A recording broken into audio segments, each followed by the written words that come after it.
네, 마켓플러스입니다. 오늘의 첫 소식 제목은 밸류업 핵심은 자율성이라는 제목입니다. 네, 최근 뜨거운 기업 밸류업 프로그램 관련 내용인데요. 네, 금융위원회는 오늘 이 자본시장 정책과제 추진 방향을 발표하면서 이른바 코리아 디스카운트 해소를 위해서 이 자본시장의 제도를 개선하는 방향을 추진하고 있다, 이같이 밝혔습니다. 네, 정부는 기업 밸류업 프로그램의 핵심은 상장사 스스로 기업 가치 재고 계획을 수립하는 것이다, 이렇게 강조했습니다. 네, 금융위에 따르면요, 국내 증시의 주당 순자산 가치 PBR이죠. 이게 1.05배입니다. 네, 미국은 말할 것도 없고요. 이 중국 증시 그리고 또 신흥국 증시 평균에도 미치지 못하는 수준입니다. 이에 정부는 중장기적인 시계를 유지하면서 이 자본시장의 체질 개선을 위한 과제를 추진하고 있다고 밝혔습니다. 네, 어떤 내용인지 한번 살펴보면요. 네, 먼저 공정한 시장 질서를 확립하기 위해서 불법 공매도 근절하고요. 또 주주 가치를 존중하는 문화를 만들기 위해서 네, 밸류업 프로그램 그리고 상법 개정을 추진하고 있다고 강조했습니다.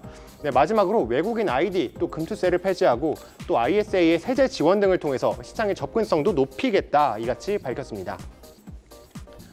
네, 두 번째 소식은 이어서 한번 가보겠습니다. 최근 이렇게 기업 밸류업 프로그램에 힘입어서 저PBR주들에 대한 관심이 뜨거운데요.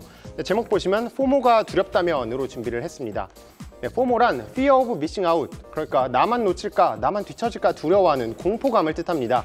네, 최근에 이렇게 정부의 증시 부양에 팔을 걷어붙이면서 금융업종을 비롯해서 자동차, 지주사 이런 저PBR 테마에 대한 강세도 이어지고 있는데요. 네, 투자는 하고 싶은데 개별 종목에 투자하는 건 약간 변동성이 부담스럽다, 이렇게 느끼신다면 펀드와 같은 간접 투자가 대안이 될 수 있습니다. 네, 제가 자료를 한번 준비해 봤는데요. 네, 최근 일주일간 국내 ETF 중에선 보험, 또 자동차 같은 이런 저PBR 업종에 집중 투자하는 ETF가 가장 높은 수익률을 기록하고 있습니다. 네, 여기에 더해서요, 고배당주에 투자하는 ETF에도 최근 1,000억 원이 넘는 자금이 몰리고 있습니다. 한편 저PBR 테마 투자에 손이 안 가는 투자자분들도 있을 텐데요. 마땅한 투자처 찾기가 어렵다면 매일 복리 효과를 누릴 수 있는 파킹형 ETF가 대안이 될 수도 있겠습니다. 파킹형 ETF는 매일 이자 수익이 쌓이는 ETF입니다. 은행의 정기예금의 기본금리보다는 금리가 높고요. 또 입출금이 용이하다는 장점이 있습니다. 이 상품이 높은 인기를 끌면서 보시는 것처럼 다양한 자산운용사들이 상품을 내놓고 있으니까 이 점 투자에 참고하시기 바랍니다. 네, 앞서 보신 것처럼 정부의 정책에 힘입어서 저PBR주 강세를 보이고 있고 또 다양한 투자 방법까지 한번 살펴봤습니다. 네, 그렇다면 외국인 투자자들 어떤 종목에 집중적으로 투자하고 있는지 한번 살펴보겠습니다. 제목 보시면 외국인 투자자 바이 삼성이라는 제목입니다.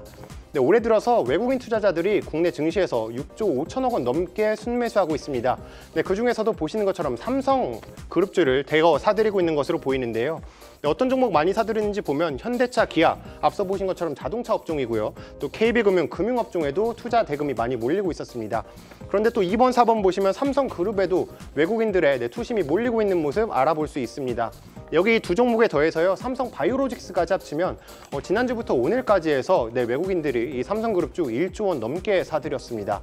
네, 외국인들이 이런 투자 자금들이 몰리고 있는 가운데 증권업계에서도 이 삼성그룹주의 전망 긍정적으로 보고 있습니다. 네, 왜 그런지 살펴봤는데 아무래도 최근에 이재용 회장의 사법 리스크가 해소되면서 바로 이 점이 이 삼성그룹 기업 전반에 이런 가치 제고에 좀 긍정적인 영향을 미칠 것이다, 이렇게 살펴보고 있습니다. 네, KB증권의 설명 한번 직접 보시면요. 네, 삼성그룹주의 낮은 기업 가치는 아무래도 이재용 회장의 이 사법 리스크 때문에 중요한 의사결정을 하는데 조금 지연이 있기 때문이다, 이렇게 설명하면서요. 네, 해외 대형 펀드의 자금이 유입될 가능성 점점 커질 전망이다, 이같이 분석했습니다. 지금까지 마켓플러스 전해드렸습니다.